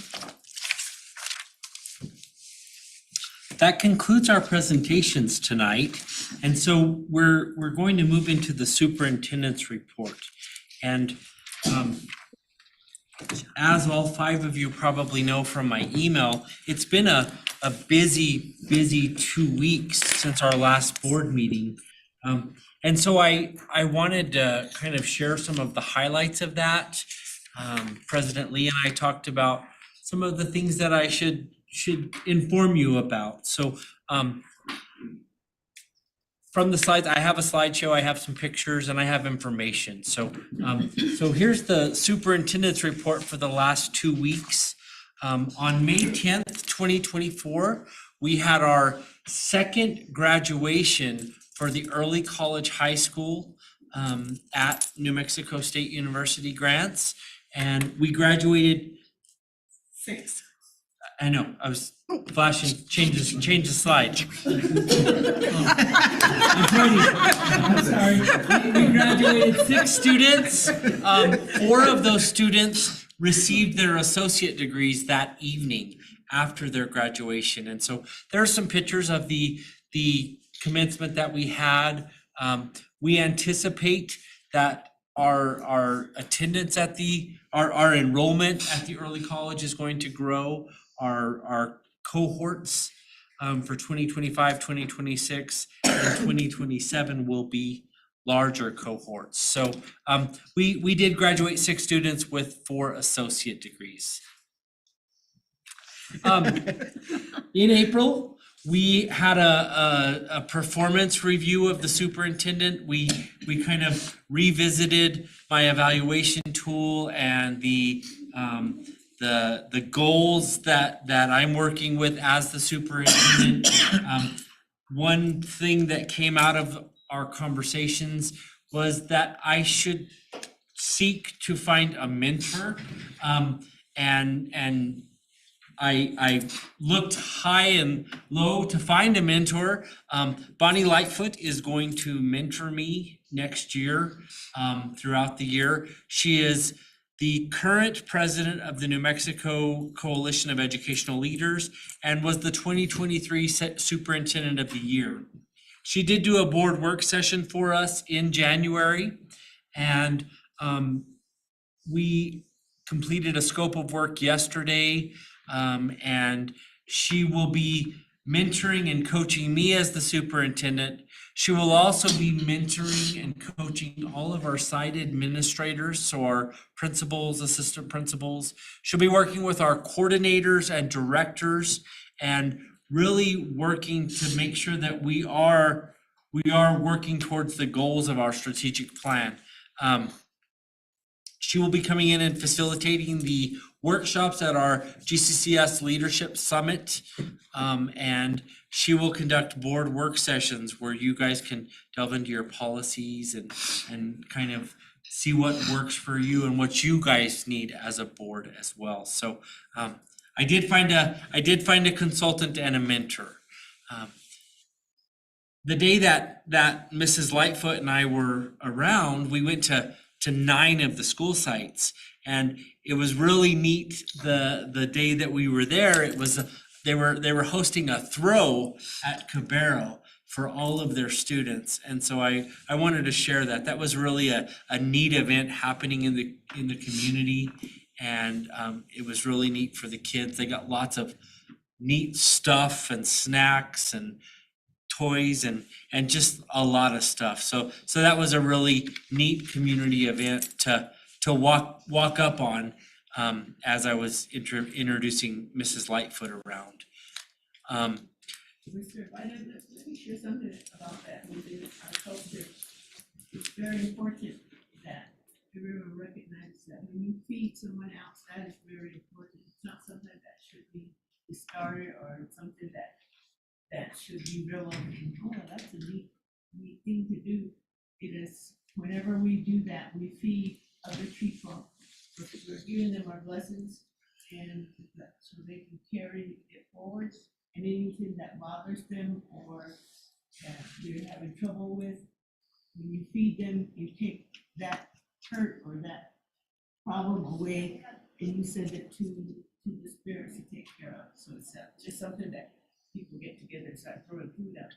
It's something very sacred to our traditional beliefs. And so it happens at our traditional events, our religious events. It happens, we have what they call Catholic holidays, St. Teresa, all these, and they throw, but you can after that we're feeding and we're taking care of our community. And everyone that attends, not just Native people, we have a lot of people that come down from Cabero and Siglieta to participate in our annual feast and throw days. Plus, we also do what they call Soremo. Some of you guys know what that means. They also do the same kind of thing in the Hispanic culture, where they cook a pig and they go around and they ask people to come so that they bring their blessings to the family that's cooking the pig. And if you have ever been to a place where they cook, time when they cook a pig, it's very unique activity. I was almost afraid to eat it because we cook in the ground. That's a good It was- Matanza tradition. It was wonderful, and Mrs. Hunt Daly, the children, they had baskets full of stuff in their hands, and it was really neat with Mrs. Lightfoot there for her to experience it, because the kids came, oh, hey, here, have, and so the kids were feeding me being there as a guest too, and so it was really a neat event. Mr. Jaramillo, this one is gonna make you very happy. We opened, we did the ribbon cutting on the Mount Taylor Elementary playground. It was really a neat experience for me to go and see the kids having their first experience with the new slides and the new swings, and that's what a merry-go-round looks like these days. And so you don't fly off. You don't fly off of it, and you have a seat, and It's no fun. they have a Mr. Triplehorn, what were you What was I writing today? yeah, what were you demonstrating for us today? Zip line. They have a zip line. Neat. And so it's really, and the interesting thing about the tall slide, there's not a ladder to it. You have to climb up through the jungle gym to get to the top of the slide. So it was a really neat event for those kids, and there was lots of smiles, and it was really exciting. They as you know, they've waited over a year to have a playground, and so it was really neat for our Mount Taylor students. In the future, we will probably be building another school in that area, and so we hope this playground will last and be there for the future. And the only reason I was bugging him about that is I went to Grandparents' Day. I think they had Grandparents' Day, and when they're visiting, and some of the kids that were in student council said, hey, we told all the kids we're gonna promise new playground equipment. What is the word on that? So I talked to Lane and Ron and said, it's around the corner, it'll be here in February, but at least it's done. Yeah. Before the end of the school They year. they started in February, and it's But I guess that's what student council was running. We want playground equipment. I don't know what else they were running on, but it was definitely a playground equipment, is what they wanted.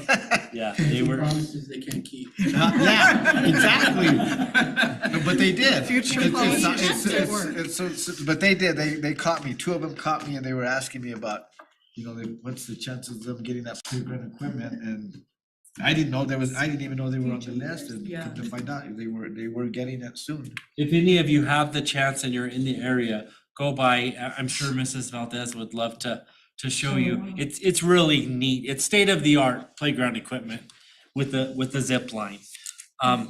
Last weekend was a great weekend.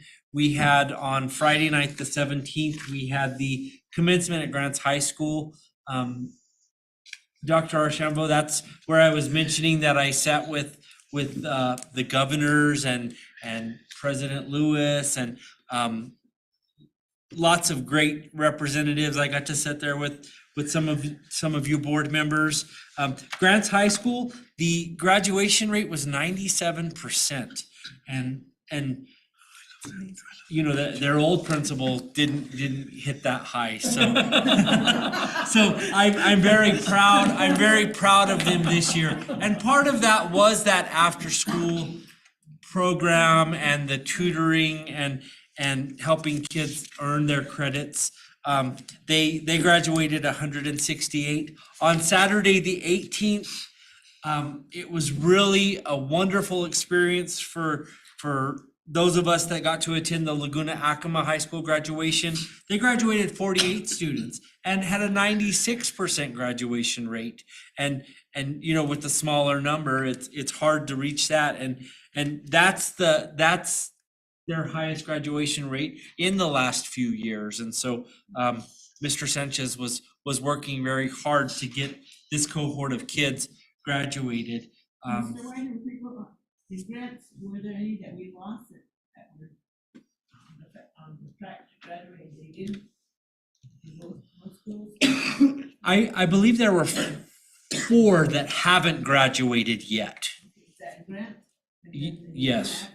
Laguna Acoma, there were 2, according to Mr. Sanchez, and they may graduate this summer with their credits. But these were the numbers that Mrs. Elkins and Mr. Sanchez had given us The last already. the There last was meeting. there wasn't anybody new Correct. that No. fell off that. No, and Mrs. Hunt Daly, when you look at our cohorts at each school, they're a little smaller than they've been in the past. And part of that is a lot of students have opted to be virtual.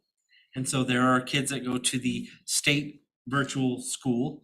And some of our students have opted to go to the adult education program at NMSU and get their GEDs. So we do see that, after the pandemic, kids are looking for different options and looking for different possibilities. The LA graduation was wonderful. It was really a neat event, and our kids, I have to commend our kids because the salutatorians and valedictorians at each site gave very unique, different speeches and very heartfelt speeches, and so it's exciting. We'll see great futures coming out of these young leaders. And then on Saturday afternoon, I went to the state baseball game. The Grants Pirates were playing the Artesia Bulldogs, and they won their first ever state title in baseball. And Mr. Saraceno, Walter Saraceno, has been coaching at Grants High School baseball for 35 years. And 2 years ago, he turned it over to Mike Furby, and he is one of the assistant coaches. And so this win is kind of 35 years in the making. And so really a neat experience for the Grants Pirates and the kids, and so that's kind of where we are as of yesterday, and there's still more. Every day this week there's something, and so I'll have more to report at the next superintendent's report. Well, I just want to say Wonderful. something. Walter, actually the coaches, he coached those kids too. His coaches, he coached them when they were in high school also. And as for Laguna, it is a beautiful school and I was impressed with those students, the staff. They rolled out the carpet. I mean, they were amazing. That school, they were amazing. And like you said, it was a whole different ballgame when we went to Laguna, the awards banquet. Like I said, when I took this job, I didn't know I was gonna cry, but I mean, it was Yeah. very tearful at the awards banquet. Very special, It was special. very special. Mr. Ryder, please extend our congratulations to the baseball team. Yes, I know how ma'am. hard the state titles are, really hard to, they elude us year after year. We get there. Again, I guess they just needed a good principal. Oh, Mr. Widener, action items, please. We do have some action items, as part of our partnership with NMSU and with NMSU grants. We, have heard a presentation on their budget, and so I recommend that we approve the NMSU budget. Thank you very much. Is there a motion to approve the 2024-2025 NMSU budget as presented by Dr. Toivanen? And is there a second? Shambo seconds. Thank you. It has been moved by Ms. Emily Hunt Daly and seconded by Dr. Guy Archambault to approve the 2024-2025 NMSU budget as presented by Dr. Toivanen.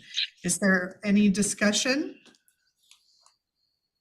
I just want to know that my alma mater, I made the motion. Thank you. Lifelong Aggie. All right, hearing none, we shall proceed to a roll call vote. Mrs. Sandoval, please. Dr. Shambo, Yes. Ms. Hunt Daly, Of course, yes. Mr. Avenel, Yes. Mr. Ortiz, Yes. Mrs. Lee. Aye, motion carries. Next is consideration of approval to purchase the 80/20 STEAM camp in the amount of $122,500. Superintendent Widener, is there a recommendation? We are hoping to provide STEAM camp for up to 500 kids. We discussed this during presentation, so I recommend that we do approve the STEAM camp.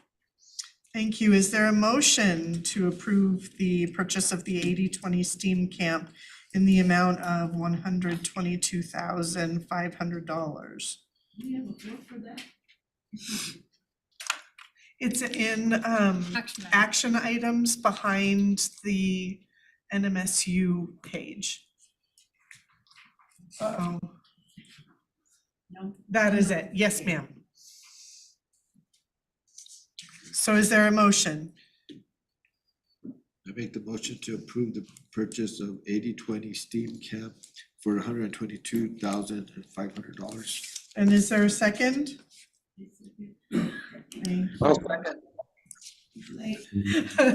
Thank you.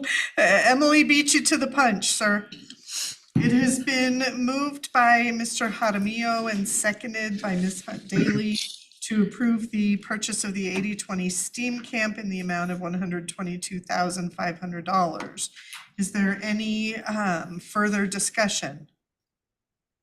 I think I would. Madam President, Yes, sir. I'd like to apologize to Mr. Martin for maybe a bit statement that it was not adequate. I think he did a good job of making the assessments of what we need to do, and I understand it, so wanted to do that again. That's my comment. Thank you, sir. Is there any further discussion? Just, I think the suggestion that we keep data on the successes and for it so that we have that in the future in the event that data is always good to have, numbers are always good to have attendance figures are always good to have so that we can ensure that we are meeting the needs of the students. If I may, Madam. Yes, sir. Since this proposal came from our principals, I will communicate what Dr. Guy and Miss Emily Hunt Daly said tonight. I'll tell them to make sure that they make the necessary evaluation of the activity that they'll be doing in their campuses. So we'll soon see that data presented in one of our board meetings. Thank you very much, Dr. Martin. Anything further, board members? And we didn't want Dr. Martin to have nothing to do. All right, hearing none, we shall proceed to a roll call vote. Mrs. Sandoval, please. Dr. Shambo? Yes. Ms. Daly? Yes. Mr. Jaramillo? Yes. Mr. Ortiz? Yes. Mrs. Lee? Aye, motion carries. At this time, we will move on to item C, action item C, which is consideration of approval for Milan Elementary, Mr. Maskell, Yes. to accept a donation from Run for the Wall in the amount of, $1,000. Mr. Weiner? As you know, any donations that we get need to come before the board and we need to report that. So, last week, Milan was part of the Run for the Wall program. They do this annually. And so, Mr. Maskell, do you want to share anything about that? Certainly, we had about 150 bikes. They travel from Ontario, California to Vietnam Memorial in Washington, DC. So Milan is one of their stops. This is their 10th year that they have made that trek across the country. It's exciting. It's exciting for our staff. It's exciting for our kids. They loved it because they come in the circle, they ride their motorcycles. They bring lots of tchotchkes to the kiddos. So they really loved it. And then we had an assembly and they presented to us a check for $1,000. So each year they present a check to the school. So it was fun. So it was a great event. Thank you, Mr. Maskell. I recommend that we accept the donation. Wonderful. Is there a motion to approve for Milan Elementary to accept a donation from Run for the Wall in the amount of $1,000? I make the motion to approve for Milan Elementary to accept a donation of $1,000 from the Run for the Wall. And a second, please? I'll second. We'll give it to Ron. We'll give this one to Ron. Thank you, Mr. Ortiz.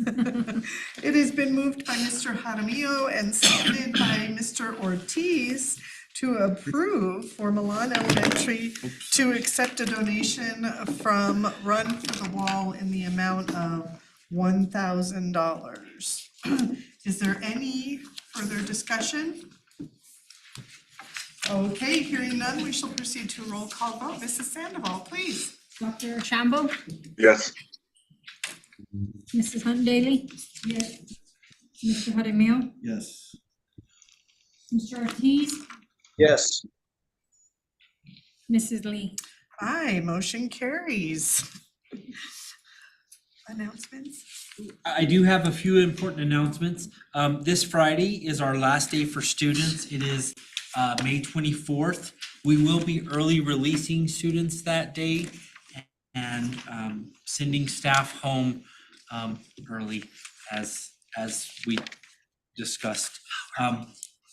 Also, the district will be closed on Monday for Memorial Day, May 27th. And then on May 28th, that's our teacher work day. That's the last day of our teachers. They'll be checking out on those days and preparing to go on summer break. Also on the 28th, we will be beginning our USTA programs, which are happening in all of the schools, and there will be some, we challenge them to come up with innovative and exciting programs. And so there's a lot of neat things happening. So if you're around next week, drop by the schools, because there's stuff happening at each. And I can send you the information on what we're doing. So and then future agenda items if you have any. Before we do that, there were two other announcements that I think bear mentioning. Next week, FFA will be traveling to state convention in Las Cruces, May 27th through June 1st. And I believe Mr. Widener and Mrs. Elkins will be trying to make that trip down in support of those students. And then also the New Mexico School Board Association Law Conference is May 30th through June 1st in Albuquerque. And then I think that was all. Yes, ma'am. And where's the FFA going? They're going to Las Cruces for the state convention. They host all of their events at NMSU main campus. And so they will have their convention. This is the first time this is the second time we've sent kids to the state FFA convention. But I think it's the first time we have anyone competing. Correct. The law conference is in Albuquerque, and it's at the Embassy Suites. May 30th, yes. And I think a June few of 1st. you signed up to attend. Yes, they did.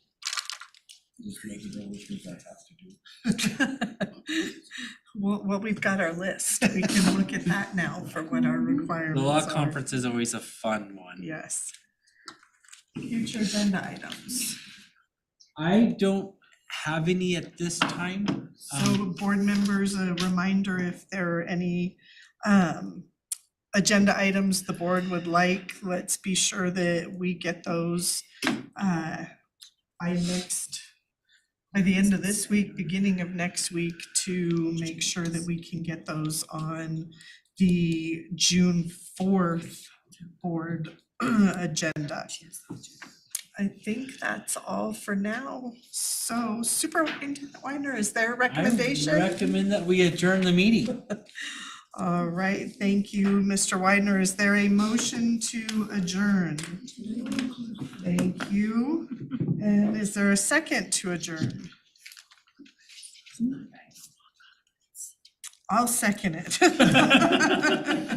Let's get out of here, right? It has been moved by Ms. Hunt Daly and seconded by Ms. Lee to adjourn the meeting. Roll call vote, Mrs. Sandoval, please. Dr. Shambo, Yes. Ms. Hunt Daly. Mr. Jaramillo. Yes. Mr. Ortiz, Yes. Ms. Lee. Aye, motion carries and the board has adjourned at 7:40 PM.